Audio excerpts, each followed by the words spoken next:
All right, Shalom, Israel. This is the I.S.U.P.K. Started at 1 West, 125th Street, Harlem, New York, under Commanding General YAHANNA. Also, remember, check out all the shows in America. We have them Monday through Friday. We have classes here in the UK. We have classes here Monday, 7 p.m. till 9. We have them Wednesday. We have them live in Birmingham, 394 Lodge Road. There's one here. Where's the... Is that one? That one, yeah. All right, we have them in 394 Lodge Road, B18, 5 PW. So we have them Monday, Wednesday, Thursday. That's in the Birmingham school. Then we have them online. We have the online classes, which is Tuesday and Friday. And we also have the radio show on the ends on Friday. So feel free to get involved, man. We've got a busy schedule in the UK. We also got what?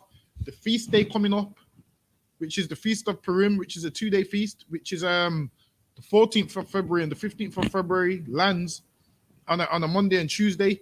So instead of celebrating Valentine's Day and all that garbage, man, you should be here, man, celebrating the feast days, which the memorials and the feasts which the Lord gave unto us. And that's what we have coming up. So today we're going to go into what? Rehearsing righteous acts and the wilderness and so forth. And why they was in the wilderness for so long, because they wandered around in the wilderness for 40 years when that wasn't the plan. The plan was for them to do what? Be there and then go through and then go to the land. But based on their actions, they had to stay in the wilderness for a lot longer than they were supposed to. Based on our actions, we have to stay in captivity a lot longer than we're supposed to. So based on their actions, they was in the wilderness. Based on our actions, we in captivity. So it's the same kind of thing.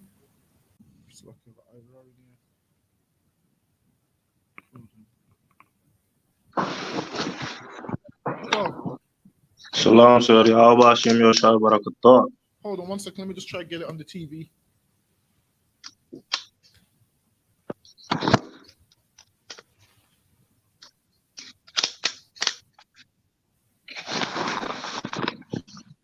Give me 1 second. Let's see if this comes on the TV.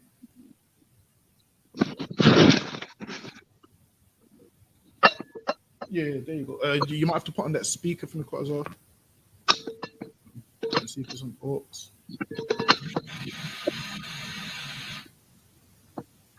Say something, Ira. Let me see if we can hear. 1 2 1 2 testing 1 2. Ira, say something. Let me see if I can hear. 1 2 1 2 testing 1 2. Try it again. Say something, Ira. 1 2 1 2. I'm saying, I'm talking. Hold on 1 second. 1 2 1 2. Hold on 1 second. Turn that down. I think it's from here. Say something, Ira. 1 2 1 2 testing 1 2. Yeah, that's better. All right, Most High in Christ. So that's what we're gonna go in today. So before we start, any questions? Questions? No. All right. Any questions, Patazar? Any questions, Ira? Yes, sir. Actually, I should ask this at the breakdown class. Actually, maybe you got it. How you know that the 666 number of is the 66 rulers of? How do we know? Yes, sir. All right, then let's get the precept. That would be Revelations 13 and something. So let's see. Let's see what verse it is.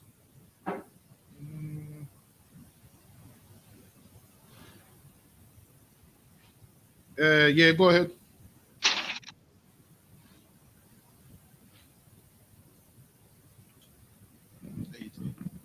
Yeah, go ahead. Revelations 14 and verse 18. Go ahead. Okay. Yeah, go ahead. Read it. Yeah, go ahead. This is the book of Revelation, chapter 14 and verse 18. And another angel came out from the altar, which had power over fire. What verse? I believe in the wrong chapter. It should be in Revelations 13 and verse 18. I hear 13, 14. Here is this is the book of Revelation, chapter 13 and verse 18. Yeah, go ahead. Here is wisdom. Let him that hath understanding count the number of the beast. So it says, let For him that it, have understanding count the number of the beast. Go ahead. for it is the number of a man. So there you go. It's letting you know because it's written in Old English. People read this like 666 is the number, but it's letting you know it's the number of a man, meaning this is the number of men that is in control of their system. You see, like how if you was to count Boris Johnson's MPs and whatnot, there's a number to it. If you was to count all these rich families, there's a number to it. So this is letting you know that there's 606 people who's in control of all of this. And then what happens? People ask, what if one of them dies? So what happens if one of them dies? It'll be replaced by another one. There you go. It's that simple. If one dies, it's replaced by another one. It's like with anything. It's like a company. If someone leaves the company, what happens? Somebody else joins the company. That's right. You know, this is the number of man. So people believe that the number 666 is an even number, when really it's just a number. It's nothing more than just a number. But conspiracy theorists hear that number and be like, 66 is an even number. When it's not even, just in the world. Same like 144 ain't a special number either. But some people say 144,000 is a special number. Obviously, it's special for what we use it for. But outside of that, it's just a number. So people see 666 and be like, this number's evil. I can't have nothing to do with it. I can't say 666 is evil. So people get afraid of it when this is just the number of men that run the world. So that's all it is. So let's even I was thinking that it was like like a stample thing, Yeah, that's what people think. People think it's like, okay, you stamp this number 666 on you. That's what people think. You stamp that number on you and you officially belong to the devil. That's what they say. Not that, but that I like the number was like something you can identify the man with, because I was Christian once, and I had a breakdown there. It was the name of a pope, that if you count the name in the Roman. You used to say that 666 means vicar. That's what you used to say, right? Yeah. I remember this from the Christian church. You used to say that 666 means vicar. And then the Catholics used to say Mary appeared to 3 kids and she told them a secret, and now them secrets are being revealed right now. They say she appeared to 3 kids in the 1800s and she told them, what did she tell them now? The Lord's coming back with fire. That was one of them. The earth's going to be destroyed. And the third one, there's a date and the tie is hidden in the Vatican. But they can't tell no one because everyone will go crazy. Listen, all of that's garbage. All of these things, they tell you these things to get you afraid of them. When none of these things is true, when really, just serve the Lord. Like the thing is this, we fear everything except the Lord. Like imagine if we fear the 666. That don't leave enough room for us to fear the Lord then, because we're more scared of this 666. Whereas if we fear the Lord, what the Lord wants to happen to us will happen to us. If the Lord wants us to live, we will live. But if we don't fear the Lord and we fear 666, understand this 666 doesn't have more power than the Lord. That's right. The beast doesn't have more power than the Lord. So we shouldn't fear these things that they do. We should fear the Lord who controls everything. Like people read the Bible and they're reading Ezekiel with the angels, how the angels have 4 faces, and how they're scary and whatnot. Just imagine you're afraid of them angels, but you ain't afraid of who controls them angels. We should be afraid of the Lord. Remember, the Lord tells them angels to go, to stay, and they're afraid of him. So imagine if they're afraid of him and we're afraid of them, how much more should we be afraid of the Lord? We should be afraid of the Lord, man. Was there anything else you wanted, Iro? So that was it. All right, then. All right, give me Judges chapter 5 and verse 11. So we're going to go to the book of Judges.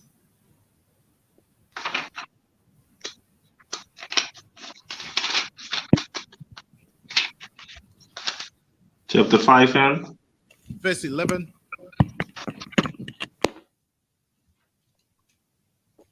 this is the book of Judges, chapter 5 and verse 11. They that are delivered from the noise of archers And that's us, man. Those that are delivered from the noise of archers. Go ahead. in the place of drawing water. And that's where we are, man. The places of drawing waters, man. When we came off Weet them je, slave laat ships. ik hier, Go ahead. Yeah, go ahead, Ira. Canada one council. There shall they rehearse the righteous act of the Lord. There shall what?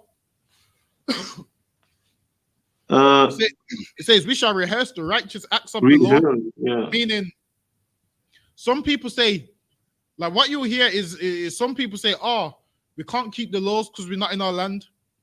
We can't keep the laws because we're not in the land of Israel. But right here it says, rehearse the righteous acts of the place of the archers and of drawing waters. Meaning, in your captivity, we still have to rehearse righteous acts. People say we can't keep the Passover if we're not in the land. But we kept the first Passover where? Outside of Egypt. No, in Egypt. Exactly. We kept the first Passover in Egypt. So you can keep the laws outside of the land. And the Lord says, rehearse righteous acts. Meaning what? Each day you should get better with these acts. Meaning one day you might mess up. Next day, the more you do it, you get better with these acts. Go ahead. Even the righteous act toward the inhabitants of his villages in Israel. So now, wherever you are, whether you're in Mexico, Morocco, Brazil, Jamaica, Miami, wherever you are, man, we need to rehearse these righteous acts. And we rehearse these righteous acts. Why? So the Lord can see, okay, then, they're in captivity and they're trying. Look how they're trying in captivity. Imagine this. We expect to be delivered by the Lord and we're not rehearsing no righteous acts. The reason why we're in captivity is because we didn't rehearse righteous acts, man. All throughout the wilderness, what was we supposed to do? Rehearse righteous acts. We were supposed to rehearse righteous acts, but we didn't do that.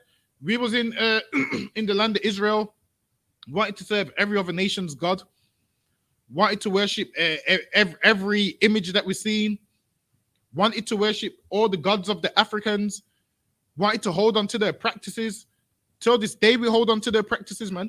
And these are practices that we need to let go. Like give me Leviticus chapter 18 and verse 1. Like some of their practices is things like 9 nights. Now that's big in the Caribbean community, man. 9 nights, we all do them 9 nights, man. We all do them things. 9 nights, everybody comes around for the food and the drink. You don't see them after the funeral, man. Listen, every black person's been in that situation where you lose a loved one and family come around and say, anything you need, I'll be there for you. After the funeral, nobody's there for you, man. After the funeral, no one phones you back. Listen, man.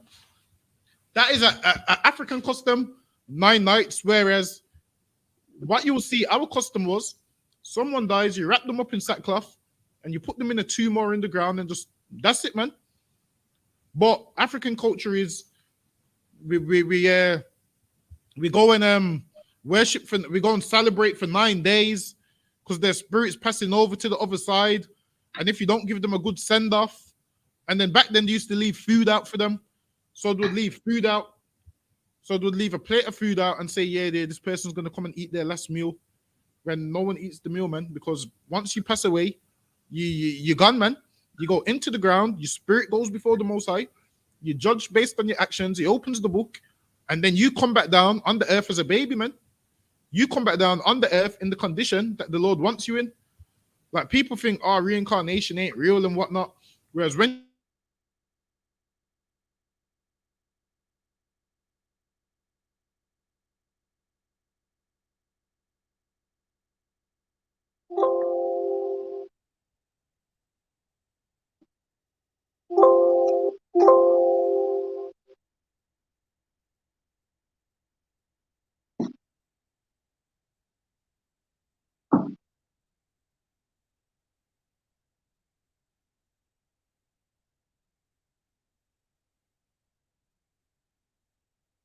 Salaki, are you there?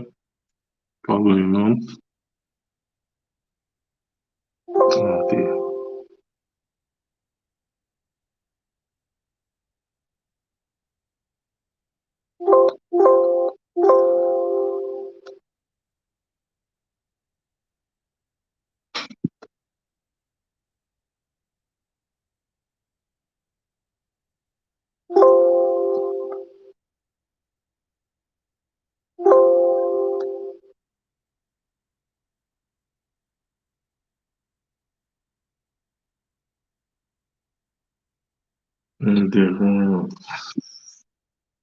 Shalom, shalom, brothers and sisters. 1 second. The other one will be back. And for the neighbor walking around, watch out.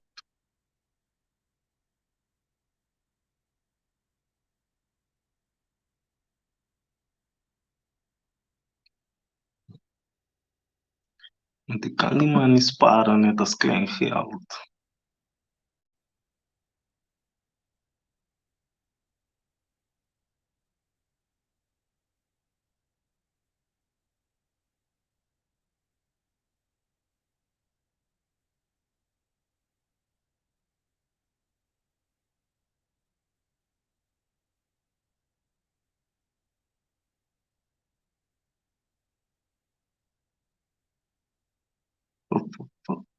Dat zeg ik tegen de cops. Die man noemen we patatje oorlog. Die man is op veel saus. Hou van mij, dat ik het reëel hou.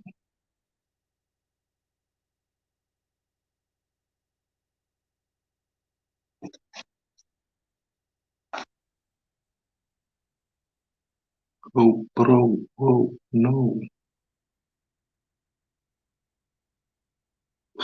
Ik kan niet spelen met mijn dood. Ira, can you hear me? Cancer. So lucky, our sister's got a question online. She said, Shalom, when you fast and pray, with the praying part, what would you do? Like, for example, if you're fasting for 3 days, you pray each day 3 times a day. Well, with that, that is subjective.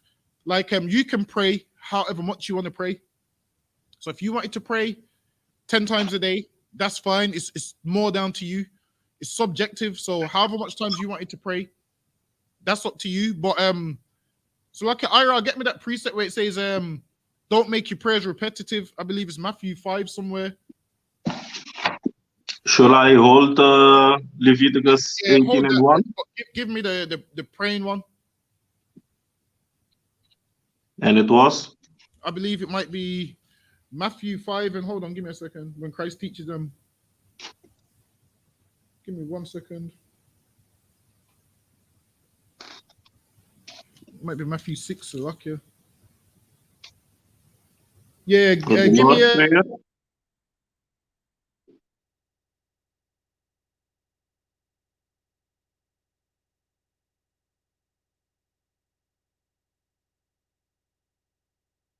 Six in?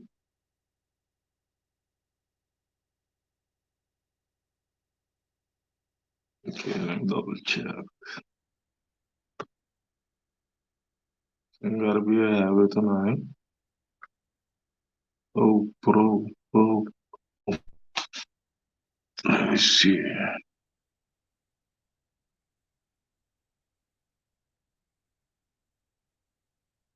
It's clear. Is it only done on the Sabbath? Probably not, sis. You should pray whatever and whenever you need, if you ask me.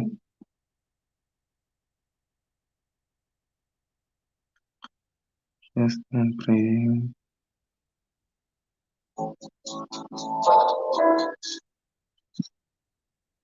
Oh, pray, but what would you do?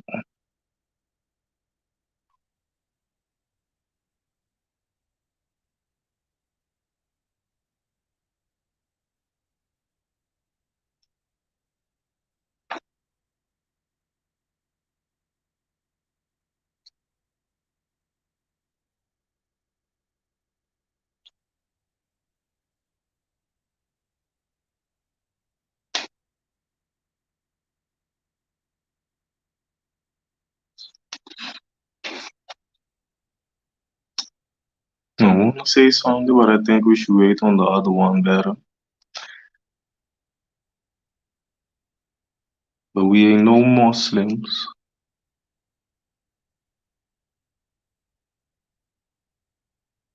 We are no Muslims.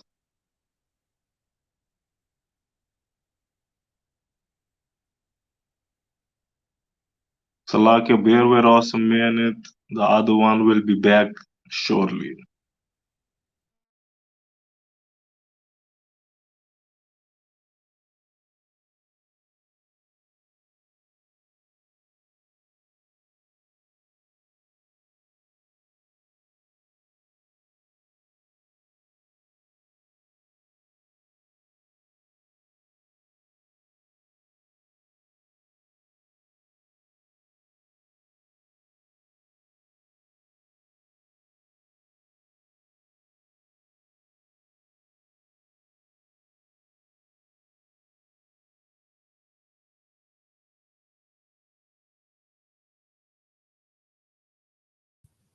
Ira, can you hear me?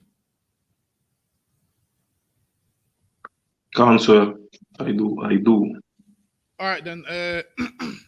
So the sister said, Shalom, when you fast and pray, with the praying part, what would you do? Like, for example, if you're fasting for 3 days, you pray each day 3 times a day. So give me that in Matthew, but yeah, with prayer, it's subjective. So you can pray whenever you want, how much times you want. Another sister said, Shalom, with prayer, is it only done on the Sabbath? No. You can pray any time you want. Cancer. I told her that yeah, if I made them, I told the sister you should pray whenever and whenever you need to. Because the thing is, Wherever. how it goes is, the only people that pray on a schedule is heathens and Muslims. They pray on a schedule. Yeah. So they have to wake up at 5 in the morning to pray. Whereas the Lord would rather you pray when you want to pray instead of him having to give you a schedule. Like with them, they just follow that schedule. Really, they don't want to pray. They're just following the schedule. Whereas the Lord would rather you pray when you want to pray.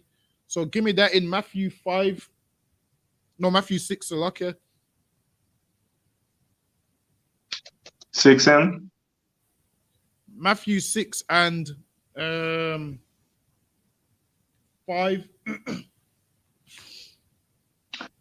This is the book of Matthew, chapter 6 and verse 5. And when thou prayest, thou shalt not be as the hypocrites are. So you don't want to be like these Muslims pulling out a prayer mat. You don't want to be like them putting out a prayer mat in front of the whole world to see. What they do is they do all of this stuff, all of this, and all of those things for people to see. So they want you to see that and be like, look how righteous this man is. He's praying on the train. He's praying in the park. Listen, man, the Lord don't want you to do that. Your prayers is meant to be between you and the Lord. So that's right. The Lord wants you to do it in secret. Like, you don't need to do it in front of everyone, but that's what they do. And the reason they do it in front of everyone, why? Because they know who they're praying to don't exist, man. They know, they just want you to see. Whereas if they really wanted change, they would pray in secret, man. So their prayers in the middle of the street and everywhere, they're doing that because they want to be seen. If there's no one around, they wouldn't pray. And this is why they choose the busiest place to pray. So people can see them and see, look how righteous he is. Look how this man prays. Look how righteous he is. It's 2 p.m. and he's praying bang on time. Listen, man, so much that the place where I work, some damn Muslims was praying in the building and in the middle of the floor. And they told one of the Muslim guards, oh, you have to stop them. He goes, nah, I'm not stopping them. It's their religion. I said, don't worry, I'll do it. I just interrupted it. Sorry, you can't pray here, man. It's a public building, man. You can't pray here. Read on Ira. Another one can. For they love to pray standing in the synagogues and in the corners. They love to pray standing in the synagogues.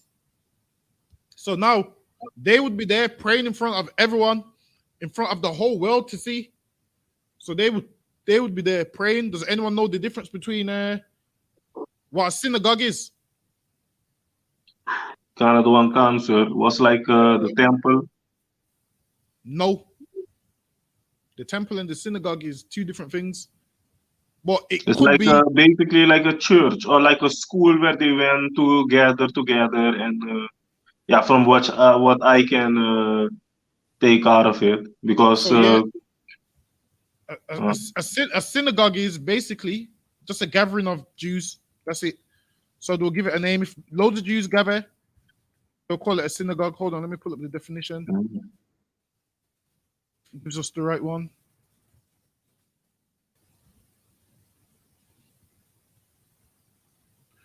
Hold on, let me screen share it. So it's just a place where the Jews gather. If we all gathered at your house and all of us was there, then it would be called a synagogue. Hold on. So it says synagogue, the building where a Jewish assembly or congregation meets for religious worship and instruction. A Jewish assembly or congregation. So that's all a synagogue is. Because some people get a synagogue and the temple mixed up. So that's what the synagogue. If there's tons of brothers in your house, it would be called a synagogue. But obviously, we don't use them terms today because obviously the Jewish man uses them.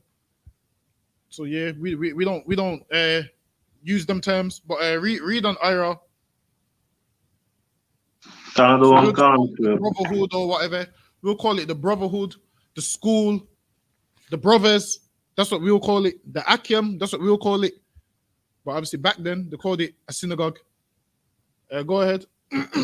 And in the corners of the streets, that they might be. Or you don't want to be praying in the corners of the streets. Why? Because you want everyone driving past to see. You want everyone to see you and be like, look at this righteous man. This man's full of prayer. Look at him. And then people start coming up to you saying, can you pray for me? Also, they want those things. That's the things that they want. Go ahead. So okay.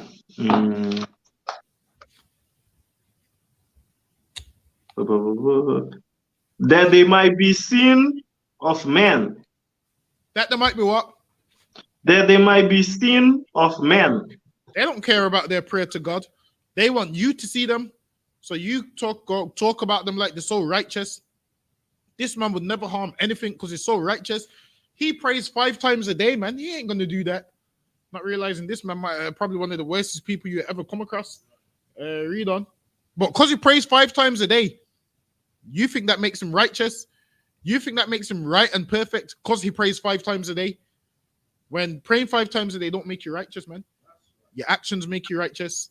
You could pray 1,000,000 times a day. Listen, man.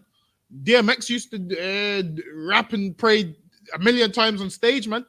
After DMX's concerts, he used to always be praying so much that you'd be like, DMX is gonna go to heaven, man, because them prayers. Listen, man. These rappers do this. They pray after their concert, and people are touched by their prayer until you come into the truth and you realize, okay, then well, the Lord didn't hear that prayer anyway, man. Till you hear they done this, why? Because they're in front of men. They don't pray like this when they're on their own, but in front of you they do. So you think they're so righteous. But read on. Verily I say unto you, they have their reward. They have their reward, and your reward is what? Men thinking you're righteous. Your reward is everyone thinking you're righteous. That's your reward. You have your reward, man. Go ahead. Verse 6. But thou, when thou prayest, enter the closet. So now it says when you pray, enter into your closet.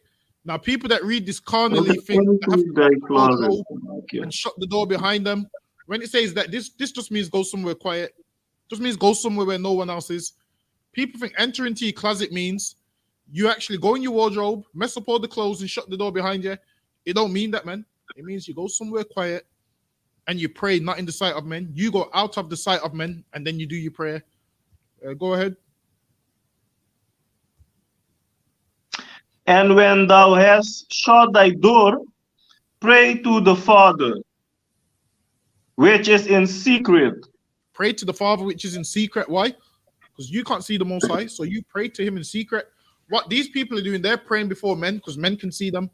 Whereas this is saying, The Most High is in secret. You go and pray to him in secret. Meaning nobody needs to know how much times a day you pray, how much hours you spend praying. Go ahead. Now, if you're having a general convo, you can say to a brother, yeah, I pray twice a day. You can if you're in a general convo, but you don't want to be broadcasting it to the world. Like, well, I'm better than you because I pray 5 times a day. I pray 10 times a day. Read on. And their Father, which seen in secret, shall reward thee openly. And and the Most High will reward you openly. Go ahead. Verse 7. But when ye pray, use not vain repetitions. Do what? Use not vain repetitions. So now, when you're praying, you don't want to use vain repetitions. What does that mean? Pray 3 times a day, every 3 days. And it means when you pray, you don't want to be repeating yourself. Like, you don't want to keep repeating yourself. So most people, what you'll find when they pray like 10 times a day, they're often repeating themselves. Vain repetitions. The Lord knows what you want and need before you ask for it. So you just pray, Lord, if it be your will, can this come to pass? Can this happen? And you leave it as that. You don't need to do all the extras. Because Lord, if you do this for me, then I'll do this. You don't want to do all of that. Just, Lord, if it be your will, can this come to pass? For water, shalom. That's it. You don't want to keep it long-winded. Because when you keep it long-winded, because Lord, I really need, like you don't want to pray and say, Lord, I pray I get a job. Because you know if I get a job, then I can do this. And then I can do that. And I really need the job. And I'll be able to serve you better with the job. You don't need to do all that. Just, Lord, I need a job. And if it be your will, hopefully I can get one so I can, feed my family and take care of what I need to take care of. If it be thy will, please allow this to come to pass. Shalom. That's it. 30 seconds, a minute. You don't need to keep it 5 hours. Salakia, sir. Go ahead. It is also righteous to keep yourself at the commandments of the Lord. And then automatically you will get everything that you need. Right, exactly. It says, but obviously, the Lord first, everything will be added unto you. A sister online said, sorry, last question in church. They are taught to pray every day to get close to God. Are we not required to pray every day? Now, Christians in church, they pray every single day, but the Lord ain't hearing them. Give me Proverbs chapter 29 and verse 13. They can pray 1,000,000 times a day, but the Lord ain't hearing them. Why? Because the Lord says he don't hear the prayers of sinners. So give me that. So your one prayer, even though you're righteous, is worth more than 10 million Christian prayers, man. It's worth more than 10 million of them. Go ahead. You got it. 29 and 13. Proverbs 29 and 13, I believe it is. Okay, this is the book. This is the book of Proverbs, chapter 29 and verse 13. The poor and the deceitful man meet together. Hold on, let me see if it's the right one. Yeah, I don't think so, sir. Give me 1 second. Let me find it.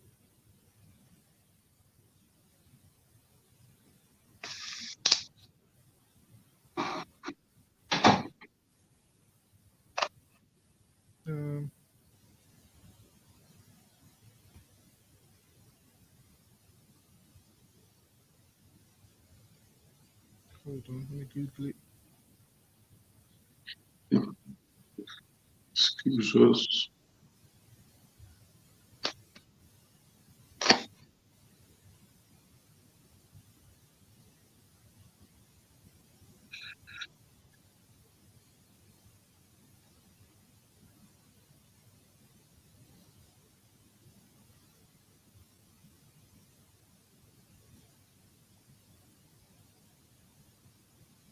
Hold on.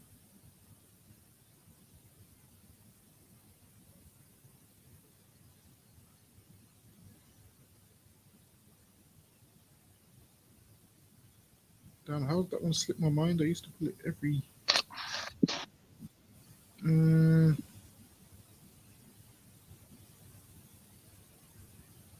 All right, hold on. Let me see. Let me see. Hold on. The one in Proverbs it goes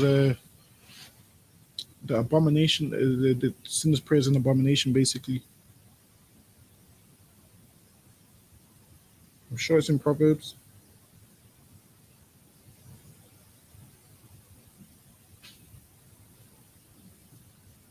Proverbs 28 and verse 9. That's all it is.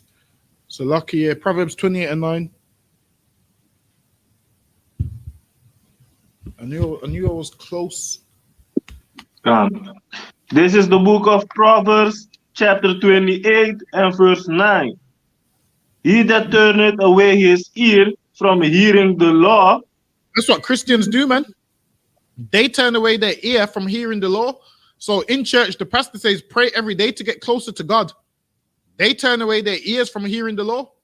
So they ain't getting close to God. They're separated from God because they're turning away their ears from hearing the law. Read on. Even his prayer shall be an abomination. Even what?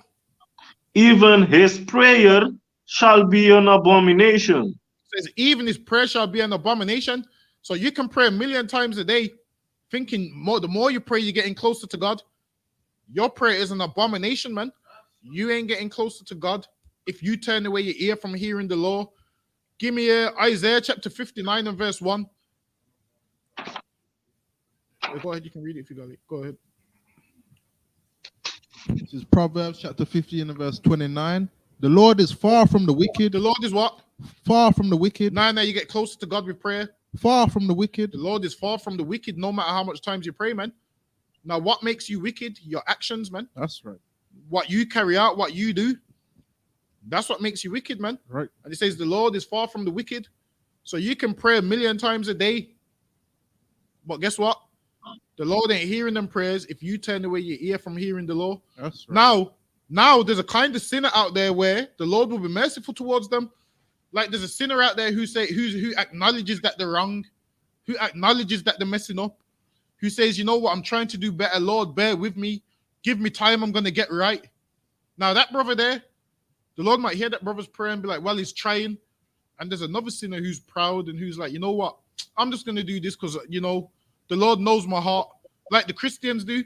They know it's wrong to eat pork and they're not even trying not to eat pork. They just eat pork and be like, well, it's food. Right. Them kind of prayers the Lord ain't hearing. That's right. But there's a man out there who's smoking weed and he's saying, Lord, bear with me, man. I'm trying to quit. I'm working towards quitting. I'm smoking less weed today than I did yesterday. Bear with me. Don't cast me away. Give me the strength to get off these drugs. Now that prayer the Lord will probably hear because that brother's trying to change. But then the Christians, they ain't trying to change. That's right. They're just doing whatever they want, man. Was there any more in it? Go ahead.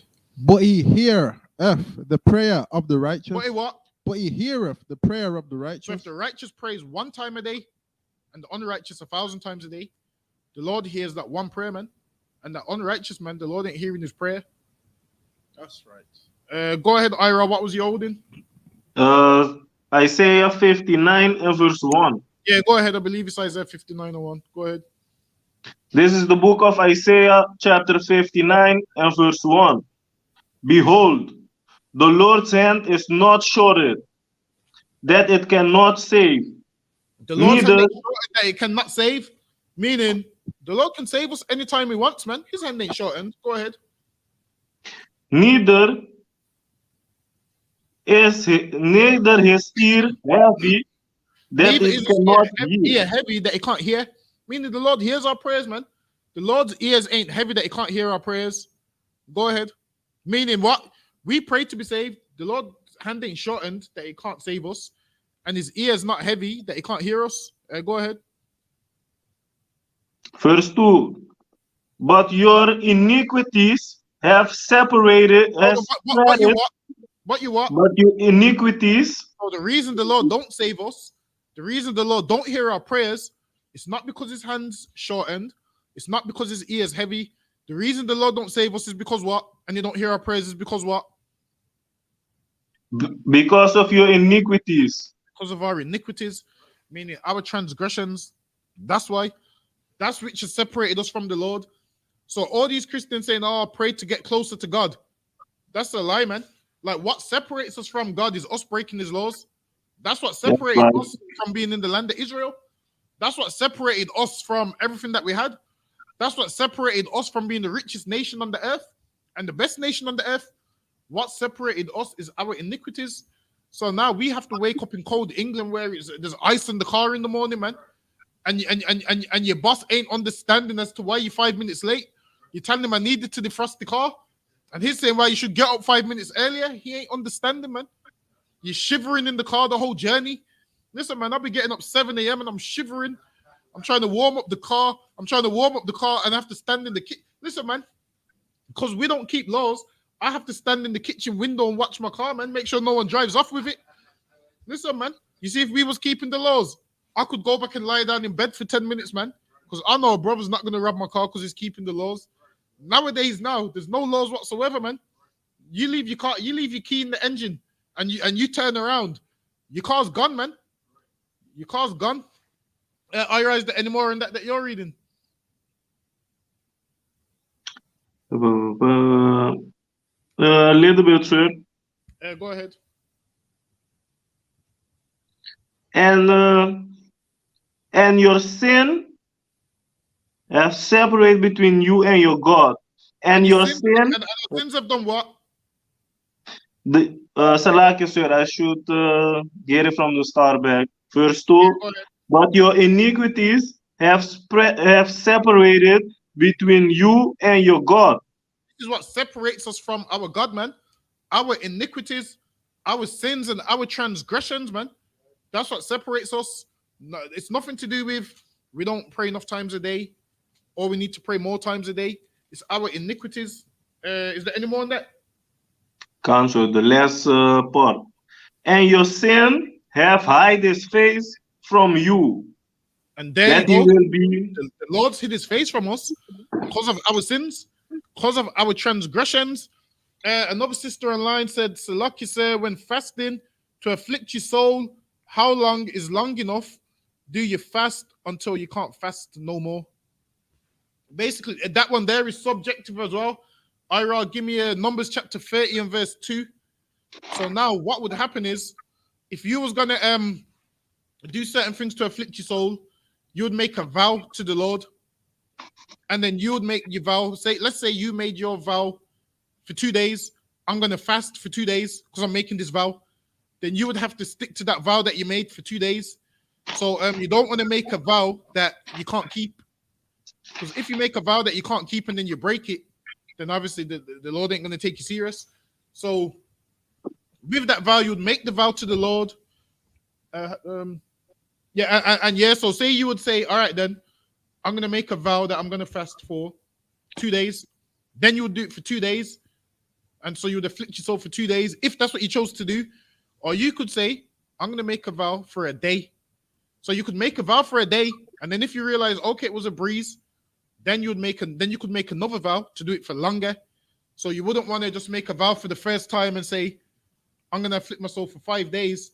And then after 2 days, you're giving in because of starvation. So what would happen is, before you made a vow, you would go in front of a priest. You couldn't make this vow on your own. You would go in front of a priest, so this vow is recorded. And then the priest would be like, so do you really want to make this vow? Are you going to stick to this vow? Kind of similar when brothers and sisters get their name in here. They take a vow. You're going to do this till the day you die. They say, Canada one con. So it's kind of like that. You would stand before a priest and make a vow. Because if you don't make a vow in front of nobody, there's nobody who's a witness to what you're doing. So we had laws on vows. So if you was going to afflict your soul for a few days, obviously we have to do it by default on Day of Atonement. And then some brothers just want to do it just randomly throughout the year, which is fine. Anytime you want to do it throughout the year, you can just do it. Or you can make a vow to do certain things, but you have to stick to that vow. So give me Numbers chapter 30 and verse 2. This is the book of Numbers, chapter 30 and verse 2. If a man vow a vow unto the Lord, or swear an oath on to be bind his soul with a bond, he shall not break it. So now, if you vow a vow, you're just like, you know what? I'm going to afflict myself for 2 days. I'm definitely going to do it. I'm going to stick to it. So you vow a vow unto the Lord, and you make an oath that you're going to carry out this oath. So there would have to be a witness to it, because if you don't make that vow in front of nobody, that vow don't stand because there's no witness. So you'd come before a priest and make that vow. But obviously fasting is different. If you just want to fast, that's fine. Some people fast because, you know, they're fighting something and they want to battle their demons and whatnot. So they fast because why? Them hunger pains kick in. They're too focused on them hunger pains to transgress any laws. Imagine you're starving. The last thing you can do is break any laws because you're starving, man. You're too focused on being hungry, and then you realize I need food. So everything else is like, I don't really need that. If I can go fasting for 2 days, if I can fast for a day, it shows that I don't need all these next things that I think I need. If I can fast, go without food and water, I can go without cigarettes also. So brothers fast for those reasons because it gives them strength. So if you can control your body and be like, you know what, my body's craving food right now, but I'm not going to give my body food because I'm fasting. That means once you do finish your fast, it means if you're craving a cigarette, you can live without a cigarette, man. A cigarette doesn't determine if you're going to live or die, but food and water kind of does. So if you can go without what your body needs, the nutrition and all of those things, then you can go without what your body don't need. You can go without cigarettes. You can go without all the stuff that you think you need. So fasting is good, but when you fast, you kind of don't want to let the whole world know I'm fasting, I'm doing this, I'm doing that. So like you give me Luke chapter 18 and verse 11. So you don't want to let the whole world know you're fasting. So what you want to do is you just want to fast. Obviously, if you're at your slave and they offer you some food, and, oh, no, I'm not hungry. Nah, I'm all right and whatnot. But what the Muslims do is when they're fasting, everyone in work knows they're fasting. The whole world. Go to the toilet because I can't swallow my spit. That's what they do because I'm fasting. And then what's the first thing they do after their fast? Open it with a cigarette, man. That's the first thing they do. They don't even want the food. The first thing they have is a cigarette. They ain't doing it properly. Go ahead, Ira. So fasting is basically like you're reprogramming your brain. So Possibly, yeah, you could say that, yeah. And then and fasting also gives you strength, because if you can go without food and water, just imagine what else you can go without, man. So if you can abstain from food for a certain amount of time, you can go without everything else that you think you need. So usually that's why people fast. But every other religion thinks that when you fast, it means you can't watch TV. It means you can't sit on the PlayStation. It means you can't do nothing. They think because you're fasting, you have to be boring and sit in the dark and you can't do nothing. Whereas when you're fasting, all you're doing is fasting, you still can carry on your daily tasks. Your daily tasks still can continue. The only thing that stops with your day is the food and drink. But people mistake fasting for, I have to sit in the dark. I can't look like I'm happy today. I can't have fun today because I have to sit in the dark. When that's nothing to do with the fast. Fasting is just what? Abstaining from food and drink. But go ahead, Ira. this is the book of Luke, chapter 18 and verse 11. The Pharisees stood and prayed thus with himself. God, I thank thee that I am not as the other men are. So now, when you pray, you don't want to be proud. This man prayed and said, God, I thank thee that I'm not like other men are. Whereas we're supposed to pray for mercy, man. Lord, have mercy on me, man. I ain't all the way there, but I'm getting there, man. With your mercy, I can be perfect. With your mercy, I can have strength and be perfect, man. Please make me as righteous as possible. That's what we're meant to pray for, man. But this man here just started praying and said, you know what? I'm glad they ain't like other men are. And that's what some people often do when they pray. They'll pray and they'll be like, you know what, Lord? I sinned, but my sins ain't as much as his sins. He sins a lot more than I do. So have mercy on me because I sin, but not as much as him. Listen, man. When you're praying to the Lord for forgiveness, don't worry about the other man. You don't know what agreement him and the Lord's got going on. You worry about yourself, man. Read on. Another one come. I thank thee that I am not as Salakia. Extori, Does it extortioners? extortioners, So now unjust. extortioner is an extortioner. Today, the white man's an extortioner, man. This man gives you a little payday loan, and he takes so much interest on it.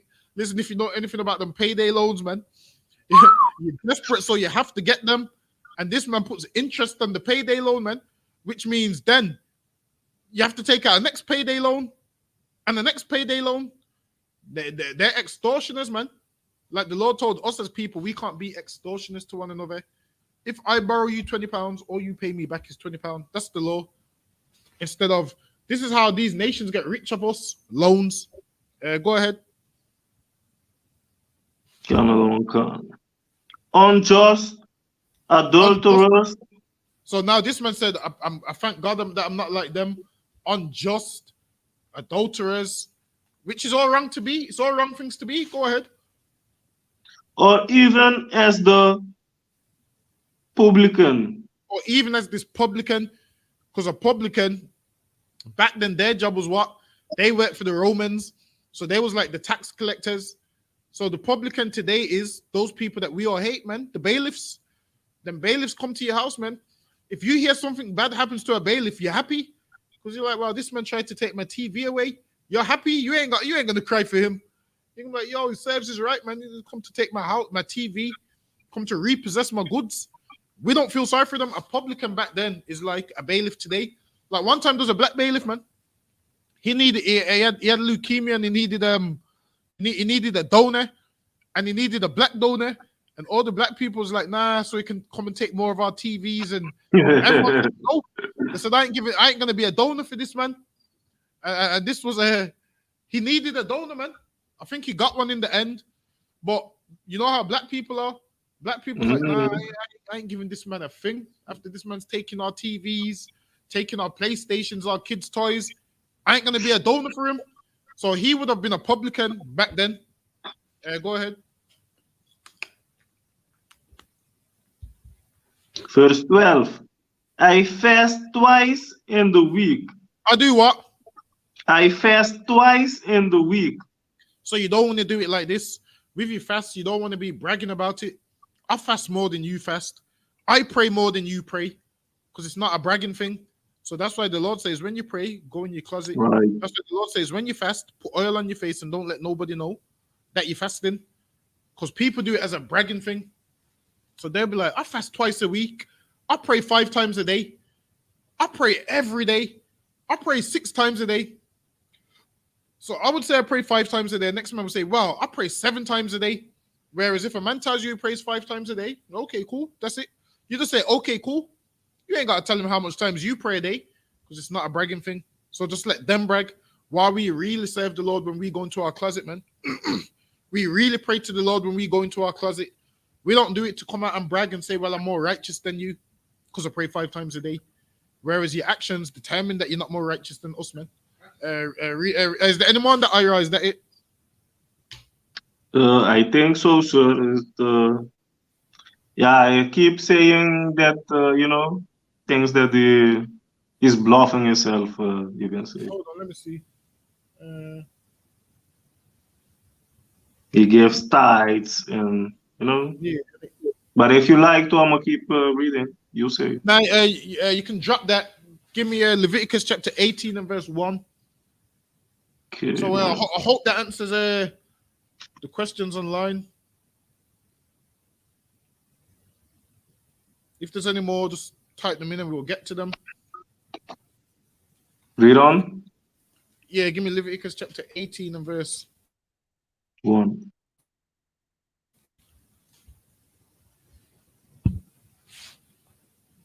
You there?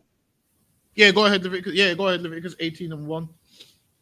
This is the book of Leviticus, chapter 18 and verse 1. And the Lord speak unto Moses, saying, Speak unto the children of Israel, and say unto them, I am the Lord your God. So now, the Lord's letting us know that our power. Why? Because at that time, there was many things around that people were saying was gods.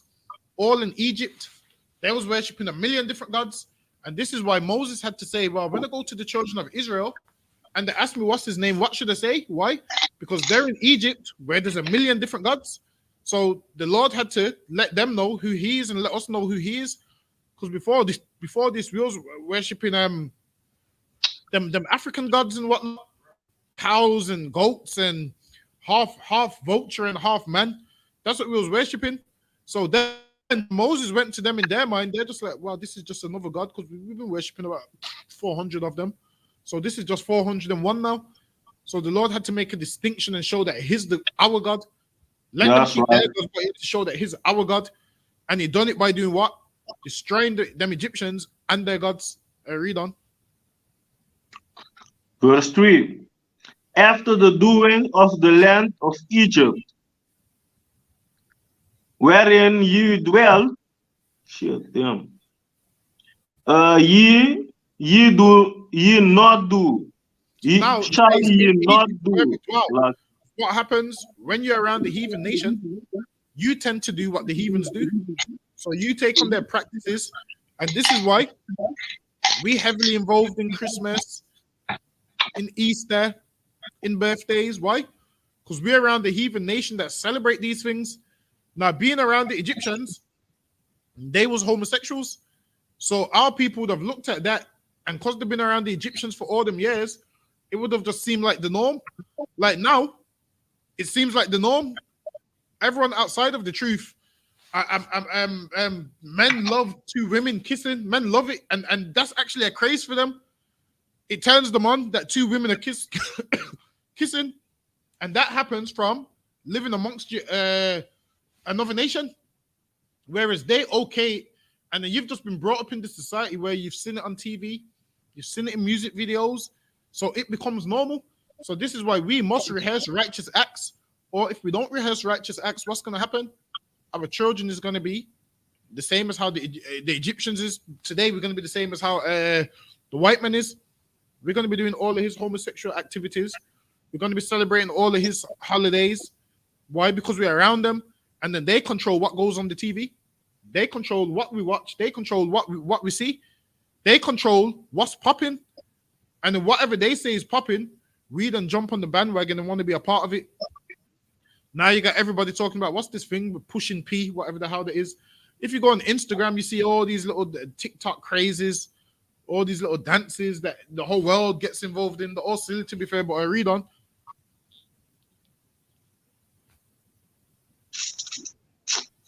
And after the doing of the land of Canaan, wherein I'm bringing you, shall ye not do.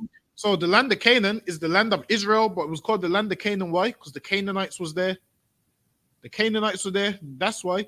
So lands was named after men or after the nation that was dwelling there. So it became the land of Israel when we took it over. But before that, it was the land of Canaan. Why? Because the Canaanites was there. But it was always our land. So the Lord promised us that land. He took Abraham there, said, you see this here? I'm going to give this land to you and the children after you. Promise Isaac the same thing. Promise Jacob the same thing. Promise us the same thing in the wilderness. And then because we disobeyed him, we in England now where it's 4 degrees. But I read on. Neither shall you walk in their ordinance. Neither shall we walk in their ordinance, meaning what they do, we shouldn't do. What they glorify, we shouldn't glorify. What they love, we shouldn't love. Because why? We are a better nation than them, man. These nations ain't bound to no laws, but we are. We are a better nation than all of them. Read on. Verse 4. Ye shall do my judgment ye shall do my judgments and keep my ordinance. And that's what we're supposed to do. We're supposed to do the Most High's judgments and keep his orders, man. We're supposed to keep his judgments. If a brother's doing something wrong, you tell him, man. Now, back then, the judgments was what? Punishments. There was someone that would carry out punishments. That's what it was our job to do, carry out the punishments. Obviously, now you're not going to carry out the punishment. Why? Because brothers have a chance to repent. Now you just correct your brother. Listen, don't do this. Don't do that. That's the most you can do. You can tell someone not to do something, and if they do it, then that's on them. But read on. Salaki, sir, we are not worthy as a sinner to judge another sinner. Right, exactly.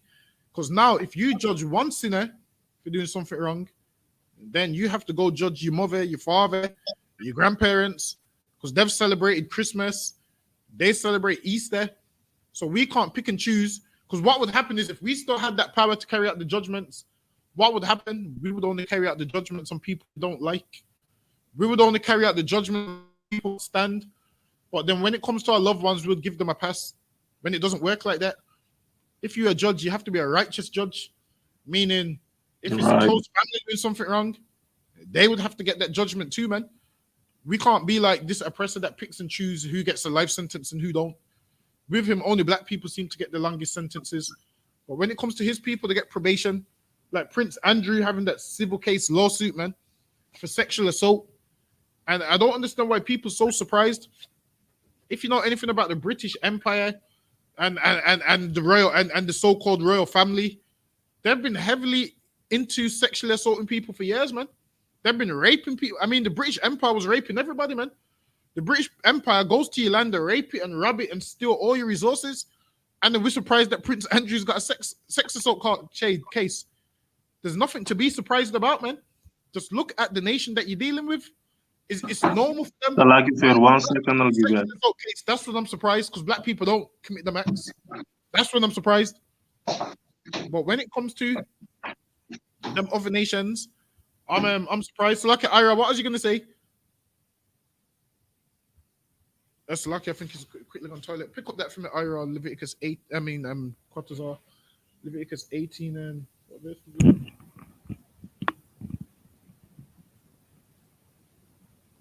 Yeah, go to verse 6. Leviticus 18 and verse 6. Leviticus 18 and verse 6. None of you shall approach to any that is near of kin to him. Read that again. None of you shall approach to any that is near of kin to him. So now, I don't know if everyone's been on social media, but what you're seeing now is a lot of black people is doing sexual things with their parents that they're not supposed to be doing, man. Right. What's his name? What was his name? Jim Jones said his mother taught him how to kiss. Right. He said his mother taught him how to kiss. That's what happens when you're around another nation. The Lord told us don't approach. Like at one stage, these laws was written, and we would look at them and frown, like, yo, the Lord don't need to tell us that. We know better than this. But the Lord has to tell us, because it seems like we don't know better than this. Right. You got Bernice Berger slapping her daughters behind, Kodak Black grabbing his mother's behind. And that's why the Lord put these in the Bible, because the Lord knew there's going to come a time where black people is going to love these other nations so much that we're going to be doing what they're doing. Right. Whereas growing up in our day, man, you wouldn't do them things. You'd barely hug your parents, man. The way we grew up, listen, man. The way we grew up with black parents barely tell you they love you, man. It's rare that you hear them words. Whereas white kids at the school gate, white parents, I love you, whatever the kid's name is. Listen, man, black parents don't do that, man. Black parents just say, hurry up and get in school, man. That's how it goes. We don't do all of that stuff that these other nations do. Read on.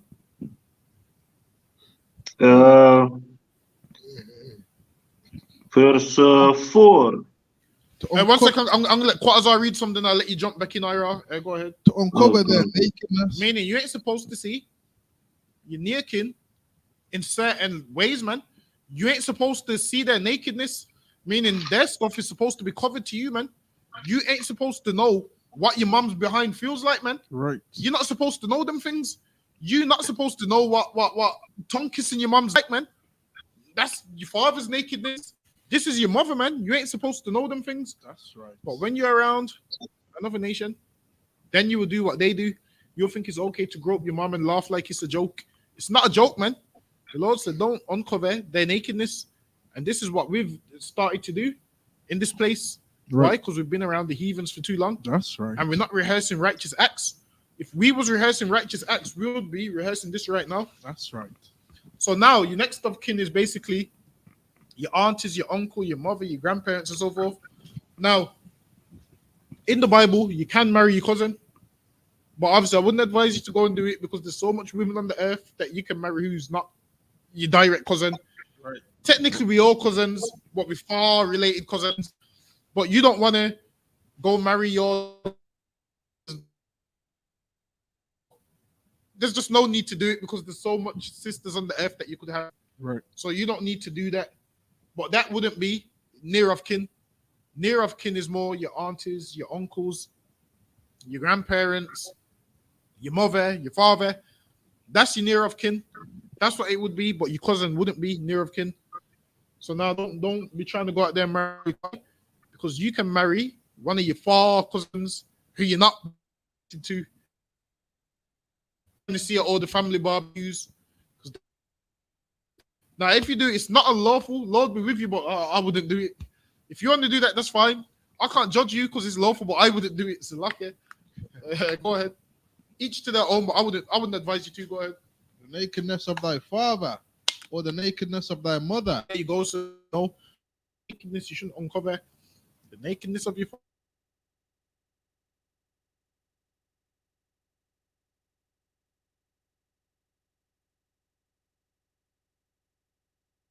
You there? We have some technical problems. Bear with us one moment. The other one will be back shortly.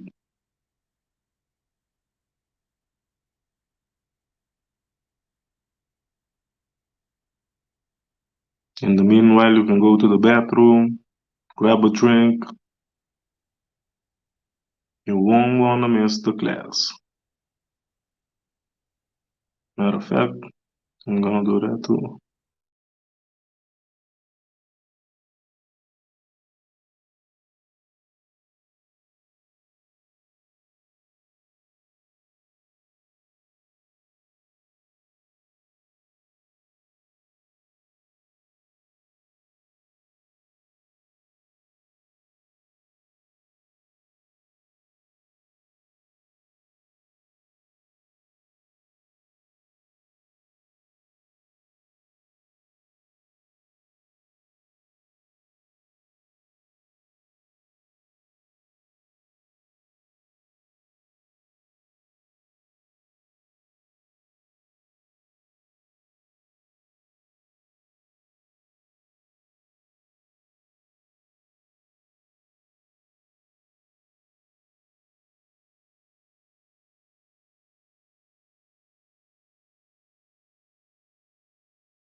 I think we're back.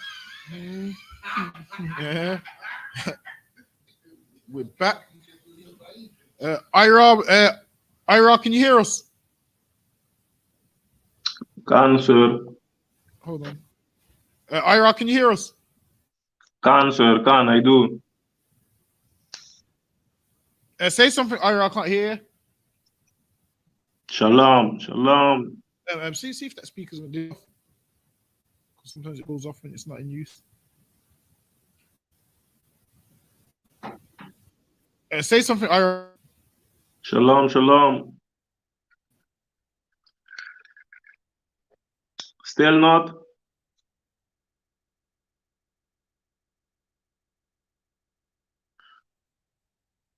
I think you're gone again.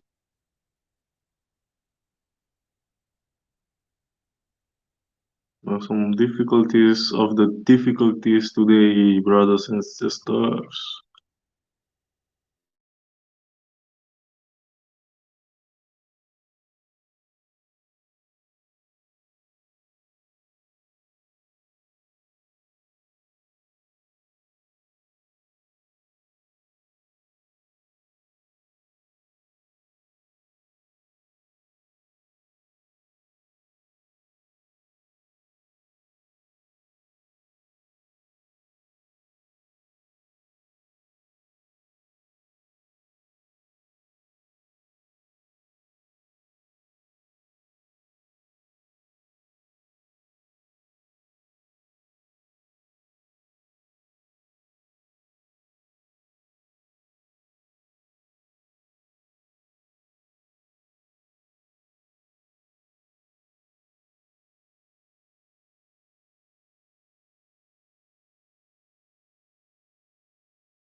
All right, Ira, can you hear us? Let me see if this is working again. We're having some problems with the internet today, boy. I don't know what it is. Yes, sir. You're back. You're back. We're back. All right, then. You know what? Drop Leviticus 18 for time's sake. Give me Joshua chapter 5 and verse 5.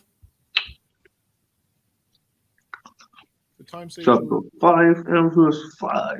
For time's sake, we'll drop that. Hold on one sec. Hold on, bro.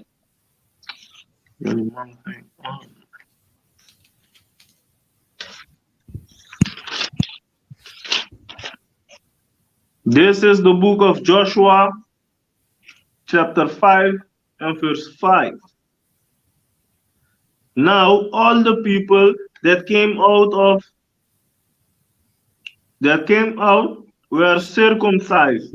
Basically, the backdrop in Leviticus, the 18th chapter, was the Lord was letting us know what we should do, what we shouldn't do. Why? Because we was coming out of Egypt and we was about to be a nation. So once you've been under a nation's rule for so long, you then don't know how to govern yourself. So the Lord was teaching us to govern ourselves. And this is why we was in the wilderness for so long, so we could govern ourselves. Because if we just left the wilderness and walked straight into the land of Israel, and there's other nations around us, we would have let them govern us. And it's kind of like today, we've been governed by the oppressor for so long that if he's not governing us, we don't know how to survive. If he ain't governing us, we don't know what to do, what we can and can't do. So it's like we need his assistance. So us being in the wilderness was a time when we didn't have no Egyptian assistance. That's why some people wanted to go back to Egypt. So like, you find me that precept Qatazar where they said, set us a king and let's go back to Egypt. Read on Ira. Because while it is, they didn't want to be self-sufficient. They was beat down by these oppressors for 400 years and said, you know what? We can't live without them. Without them, we can't do nothing wrong. And that's what black people do. We don't trust in black people. So we be like, no black person can lead us. The Egyptians' rulership is better. So they didn't want to listen to Moses. They wanted to go back to Egypt. And that made the Lord mad, that we wanted to go back to being under the oppressor who the Lord just took us out from underneath. We'd be like the Lord taking us out from England and us like saying, no, we want to be back under Boris Johnson. We want Boris Johnson to rule over us again. It would be like us saying that. The Lord would be mad at us. The Lord's thinking, but I delivered you out of the hands of Boris Johnson for a reason. And now you want to go back. Read on. Another one can. But all the people that were born in the wilderness, by the way, as they came out from where they came from out of Egypt, them they had not circumcised. Go ahead. Verse 6. For the children of Israel it says all of them that came out of Egypt, the males, they was circumcised. And then it says the ones that was born in the wilderness wasn't circumcised, because obviously we became slack with our customs and our culture. So then obviously we stopped circumcising our children and so forth. Go ahead. For the children of Israel walked 40 years in the wilderness. They did what? They walked 40 years in the wilderness. And we was in the wilderness for 40 years and we was moaning. Imagine this. You ain't just got young people with you in the wilderness. You got the elderly. You got babies. You got people who are weak. You got all different types of people, man. And everyone's mad at Moses, saying, Moses, man, yo, you took us out here to live a horrible life. You took us out here to live horribly. You took us out here to die. And Moses thinking, damn, well, I've got your best interest at heart. Every week we go to camp, our own black people shout at us, you're going to get us black people hurt. You're going to get us black people deported, because they love the oppressor. And based on what we're saying, we're trying to free black people, but they don't want to be free. They've been enslaved so long that freedom, they don't know what freedom is. They feel that life is easier living under this oppressor, when really, with war, now to get peace, you have to go to war. So in order to get this freedom, we have to go to war, and then we will get peace after years, man. Right. In order for them to find peace, it took over 40 years, man. In order for them to find true freedom and get into the land, it took over 40 years. Read on. Another one cut.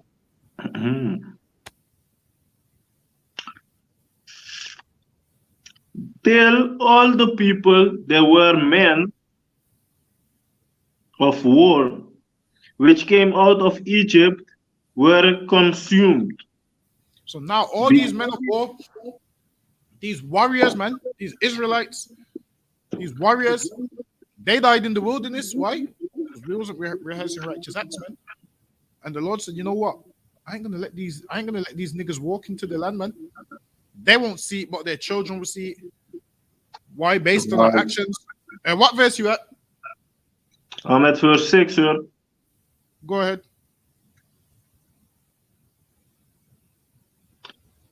Because they obey not the voice of the Lord. There you go, man.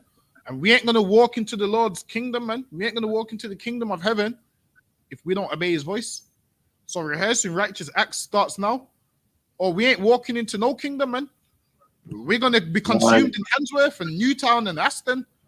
We're gonna be consumed in these ghettos, man, if we don't change our life. And obviously, you're not gonna change your whole life in one day. It's one day at a time. One day becomes two days becomes 3, and so forth. So obviously, it's a timely manner. So some people beat themselves up and say, "Oh, I can't do all that in one day." We understand you can't do it in one day, man. You just contact the school, you come to class, and you learn bit by bit, man. And each day you'll be stronger one day. Some days you might get weak, but the next day you'll be strong again. And then you'll get stronger and stronger and stronger Until one day, man, you fully Right. strong. Brothers is phoning you for advice. Brothers is phoning you saying, "Can you break down this for me? Give me some counsel on this," and so forth. Like everyone don't just start off at the top. It's a process, man. You got that from the quote as well. Yeah. Go ahead. Numbers chapter 14 and verse 4. And they said one to another, let us make Actually, you know what? Just read that from the top. Let's just start from verse 1. Numbers chapter 14 and verse 1. And all the congregation lifted up their voice and cried, and the people wept that night. Go ahead. And all the children of Israel murmured against Moses. And they was mad at Moses, man. They was like, this nigga took us from our job in Egypt, took us from our slavery in Egypt to bring us to the wilderness. There's no food here. It's rough here. At least in Egypt, we had a roof over our head. This nigga took us out of there. And they murmured against Moses, man. Some of them wanted to even kill him. Go ahead. And against Aaron. And against Aaron, man, who was what? Moses' right-hand man. Go ahead. And the whole congregation said unto him, would God that we had died in the land of Egypt, Go ahead. or would God we had died in this wilderness? And they were saying, listen, man, it would be better if we just die in Egypt. Basically, they just wanted to be good slaves, man. They didn't even want to fight for their freedom. They just basically surrendered. And our people are like that. You beat them down for long enough, they just give in, man. Right. They give in, they surrender. They say, you know what? This is just my life. And black people do that till this day. We say things like, boy, let me just get a job and just work and then retire and die. That's our life in this place. Just work, retire, and die. That's it. We don't see nothing more. Whereas all these other nations, they see it as, you know what, I need this before I die. I need this, I need this. We don't see that. We just see it as, you know what, I'm just going to get paid my little £1,000 a month. And then when you do die, how much do you have in your bank account? Less than £1,000 a month, man. Which means you retire at 70. You've been working from you was like 20. That's like 50 years of work. And after 50 years of work, you got nothing to show for it. No house. No money in the bank. All you got is debt, and then your children have to pay for your funeral, man. And funerals is expensive. Funerals is like what, 11 grand, 12 grand. Especially the kind of funerals that we want to be having. We're too poor to be having the kind of funerals that we want to have. We want the expensive casket, you know, the one where it opens up in 2 parts. We want that one, man. We want the horse and carriage. We want all the limousines to put family in there that you're not going to see again after this anyway, man. Listen, man, I think at my auntie's funeral, man, there was like, this is what they said. They said, we're not getting no funeral car for no one to come in with their long hand, this and that. They got no funeral car, man. Everyone had to make their way to the funeral. Then the other family was doing what? Moaning. How they're having a funeral and they got no vehicle for the family. And that's what black people are like, man. Come around to your house for the food. Imagine they had no rice and peas. They're just giving us patties. All they had was patties and no rice and peas. I mean, people come to the funeral. Where's the food? That's what they do, man. If you've ever been to a funeral, man, you've seen them all, or them older Jamaican brothers, man. At the funeral, all the moan about is the food. They don't care that you've lost someone. But not even little soup. That's what they say. I seen one man is like, yo, not even little dumpling in the soup. That's what he said. I was like, damn. And listen, man, that's black people for you, man. Salagi said, not even little dumpling in the soup. Go ahead. Y'all drink too at those party things? Yeah, no party, but at a funeral. So I can say that again. Y'all drink? There's liquor. Yeah, they do that as well. Yeah. In Curaçao also, there's some people, they can't wait for somebody to die. Our people be there playing dominoes, banging up the table. That's what they be doing, man. Banging up the table, playing dominoes. Playing dominoes and drinking. Yeah, man. That's what they do, man. And after the funeral, you don't see no one. But back to what I was saying, so niggas just love being oppressed. They'd rather be oppressed than try and get free. This is why in slavery, when people tried to run away, what would happen? Another slave would go and report them. You would tell this slave thinking, yeah, he's my brother. He understands why I'm running. And then as soon as you run, he's knocking the slave master's door. He's running that way, told me he's going that way. And then they bring you back to the plantation and cut your leg off.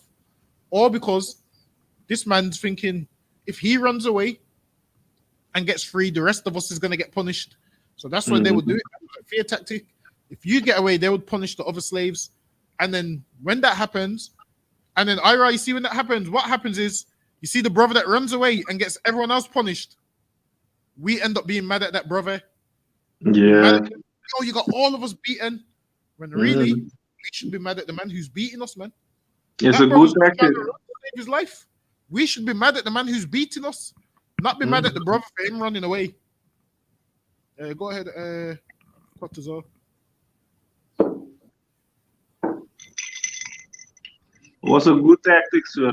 Very good one. Yeah, that's a good tactic because it works. Everything till this day, we be mad at black people, and it's not their fault. It's the oppressor's fault, man.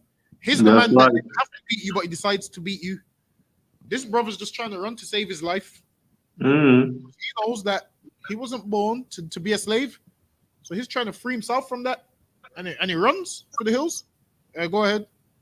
And wherefore have the Lord brought us unto this land to fall by the sword? Now they said, the Lord's brought us to this land to fall by the sword. When the Lord brought them there to save their life, man, and they're throwing it in the Lord's face, saying, "You know what? You brought us here to die." Go ahead. That our wives and children should be prey. And now they said, "You brought us here that our wives and children shall be prey." So these people is coming up against Moses, and when they're doing it in front of everybody. So everybody's hearing this, and then you got cheerleaders in the back agreeing with them when they're saying these things. Now this is putting a thought in their head. It's putting a thought in their head. Yeah, well, yeah, Moses brought us here to die. Go ahead. Were it not better for us to return into Egypt? Wait, what? Were it not better for us to return into Egypt? And this is the thing. Some black people is gonna have to die here because why? They like being a slave. You try to save them. They don't want to be saved. They don't want to save their life. They would rather die in Egypt. They would rather die in this place that we are called England. They would rather die in America. They would rather die in them places. Why? Because it's too much effort for them to move. They're comfortable. We've become comfortable being a slave. We've become comfortable being oppressed.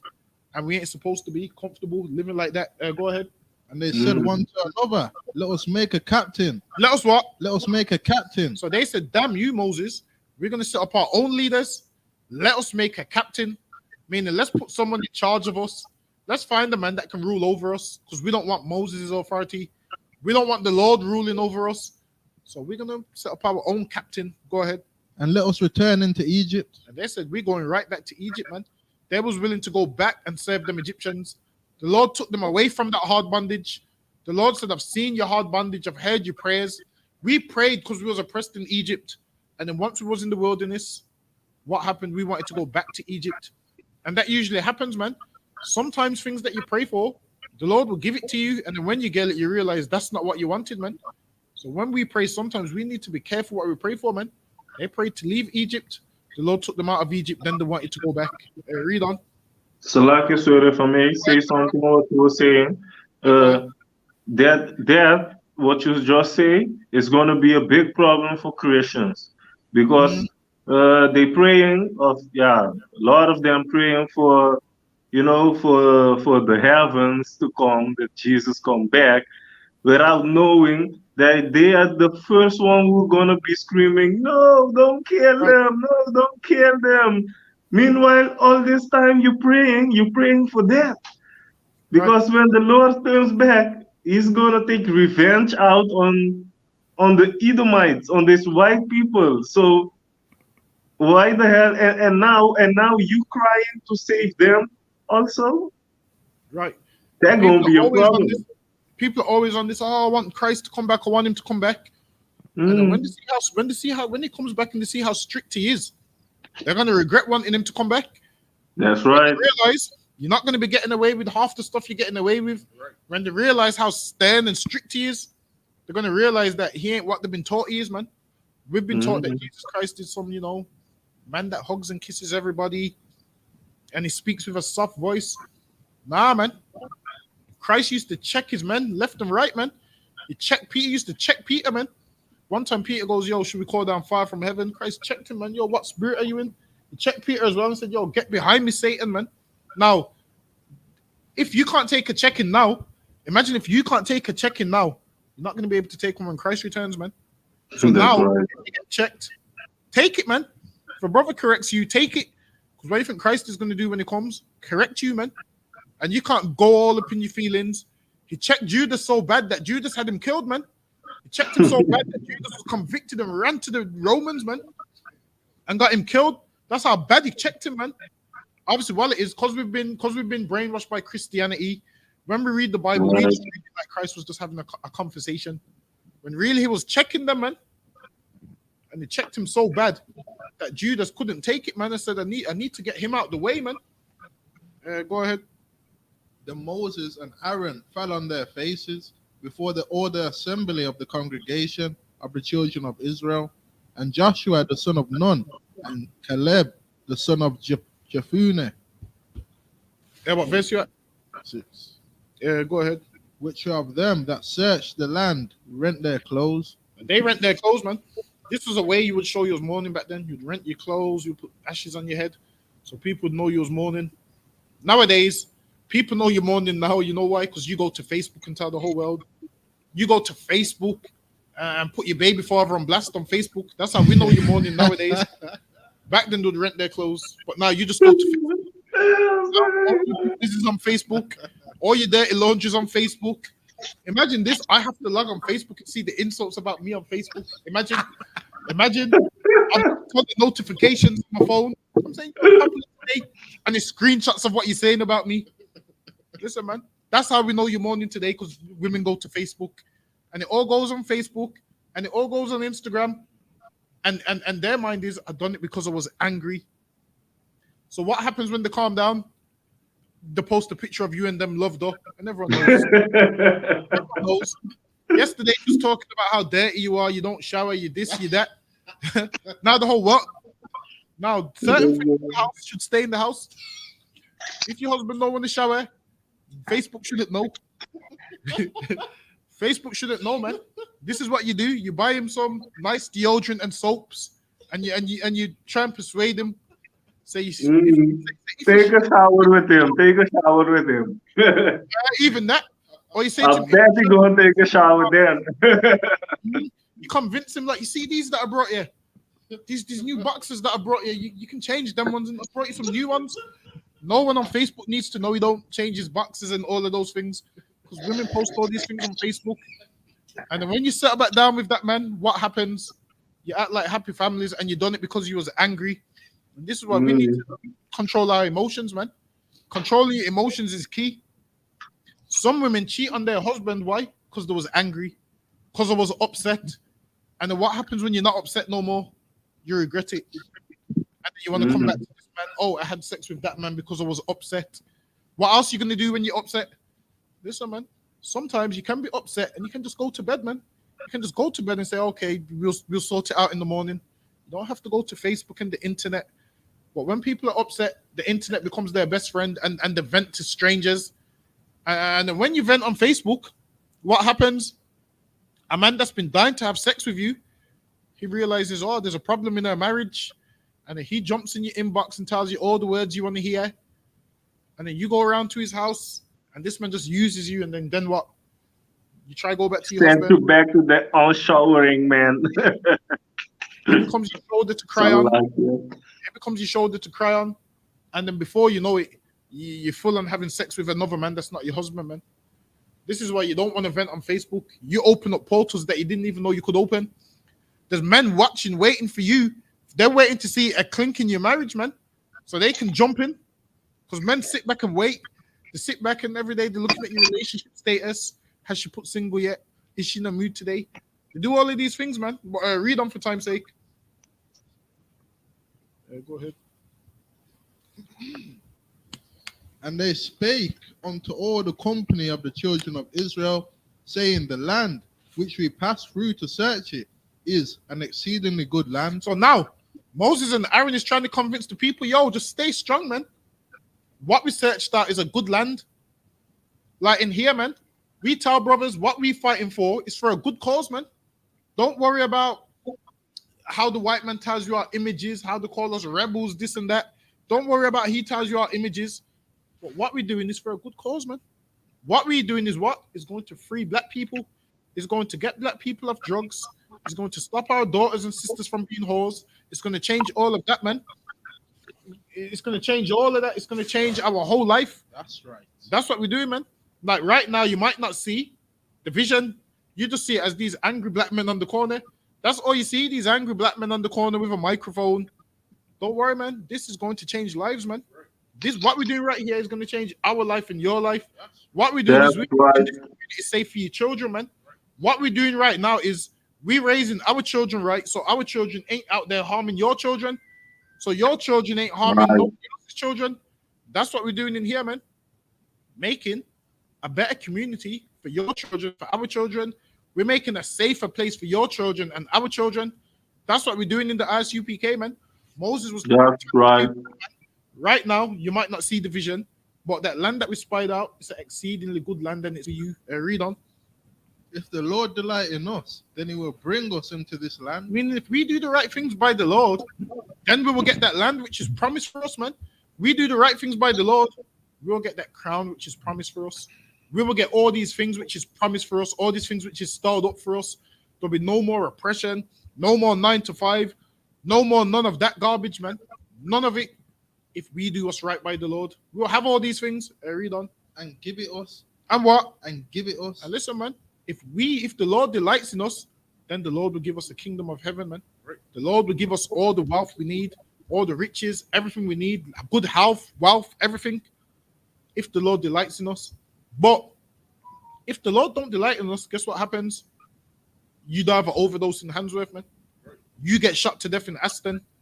You die of a drug overdose in prison. You take heroin and all manner of drugs. That's what happens if the Lord don't delight in us, man. We die like that. We die that way. Read on.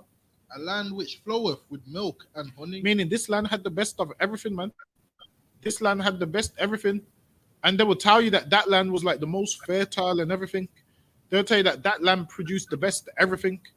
And that land was there for us. Go ahead. Only rebel not ye against the Lord. Only rebel not, man. And we've been rebellious. We've been rebellious children, man. We've rebelled against the Lord. Every time we celebrate Christmas, Easter, and do everything the Lord tells us not to do, that's us rebelling against the Lord. And we ain't supposed to rebel, because look where rebellion's got us, in the ghetto, man. Look where rebellion's got us working for some devil, man. That's right. Imagine this: you're petrified of your manager on the job, when in real life you could just grab him by the throat and there's nothing he could do about it, man. Right. In real life, you could grab him by the throat and he can't tell you nothing, man. That's right. But this kingdom's got us afraid of some little pruny white man with a slick back hairstyle and all these things, man. Right. This man's got us on the ropes. This man's got us begging him, oh, can I have my holiday from this day, please? Oh, can I have time off? So much that we're scared to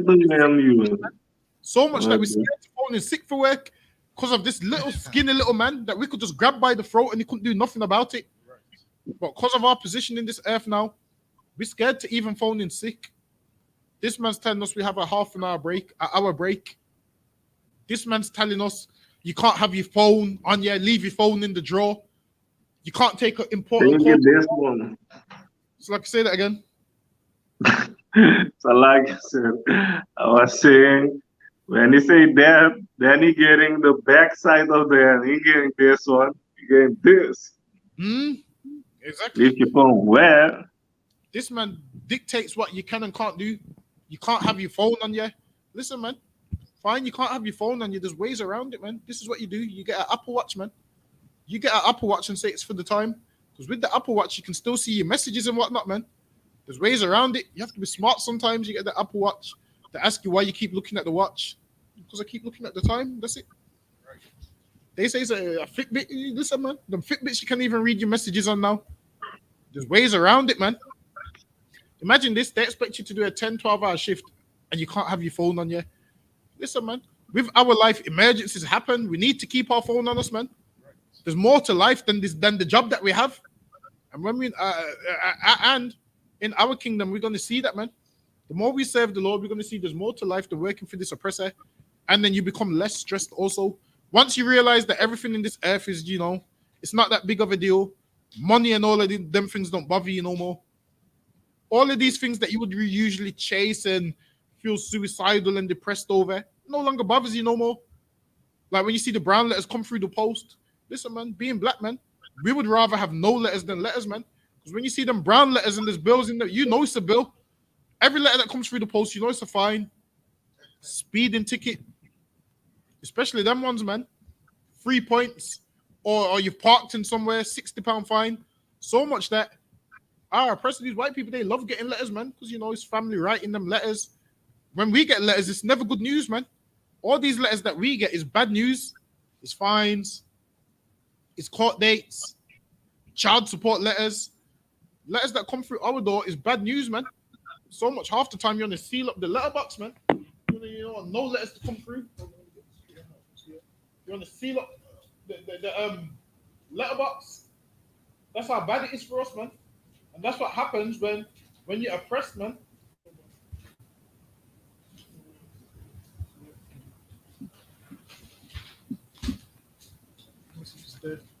That's our life, man. In this place, oppression, being abused. Like, imagine they wanted to go back to Egypt. Like, life wasn't bad in Egypt. Life was terrible in Egypt, man. What they should have done is read with Moses and said, all right, then, you know what? We was in captivity, and you've took us out of that, and, you know, we're going to stay the course, and we know there's going to be light at the end of the tunnel. But with us as black people, we're very, our vision is very short. Like, whereas with Asians, they can understand, you know what? My family might not be rich in my lifetime, but if we keep doing this, grandchildren will be rich. With us as black people, we'll be like, yo, if I ain't seeing the benefits, I'm not doing that. I'm not putting no investment into that if I'm not seeing the benefits. And this is why we have no businesses. Why? Because our thought process is short. If it's not in our lifetime and the next 3 years, we don't want to do it. We'll be like, forget that. Whereas everybody else is like, you know what? I'm going to fight now so my great-grandchildren can have a better life and they don't go through what I've gone through. With us, we just see it as, nah, I'm not going to do that. Because if I'm not benefiting from it, no one's going to benefit from it. With that, that brings us to the end of the class. We're going to do the security announcements and we're up on the time to wrap it up.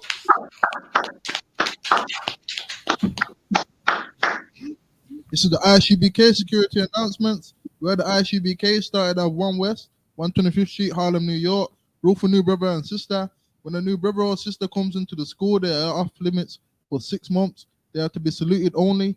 They are here to shed themselves of the world. If they need transportation, the teacher will arrange it. After 6 months, if a brother or sister has an interest in a particular person, he or she must get permission from the head to speak to a brother or sister. There is another 6 months in which the brother and sister will court each other. After this 6 months period, the brother and sister will get permission from the head to marry. Tithes, which is a commandment. Numbers chapter 18 and verse 21. Malachi chapter 3 verses 8 to 10 means 10th in Hebrew. Ma'ashara, 10% of any increase the Lord gives you. Give to treasury department or teacher. Priest fund, free will offering for the priest, not mandatory. Whatsoever amount you would like to give. Upcoming holy convocations. Feast of Purim, February 14th and 15th, a 2-day feast. Come on down, man. We're going to get it in. The sister said they're cooking Haitian food for this feast, man.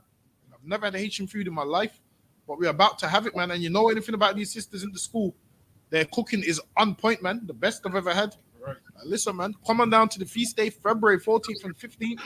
If you've tasted these sisters' food, man, listen, it's something different, man. Everyone that comes to the school that tastes it say, damn, you should set up a restaurant. That's how far it is. Listen, they made Chinese food better than the Chinese people, man. Come on down, February 14th and 15th. Right. Or Akira and Aqua for to check the bulletin board in the hallway. If anyone wants to be a trooper in the school, start wearing all black, boots, shirt, pants, headband, and scarf. Did I say a medium? Majum Shabbat, Majum Barak. Yahweh Hashem Yahshua Barakatah. Hashem Shabrakatha. Yahweh Hashem Yahshua Barakatah. Yajamata. Class dismissed. All right, for Wada Ira. God swear, no swear. Shalom, All right, swear. Shalom Israel will be here tomorrow with Captain Parash at 7 p.m. All right, Shalom.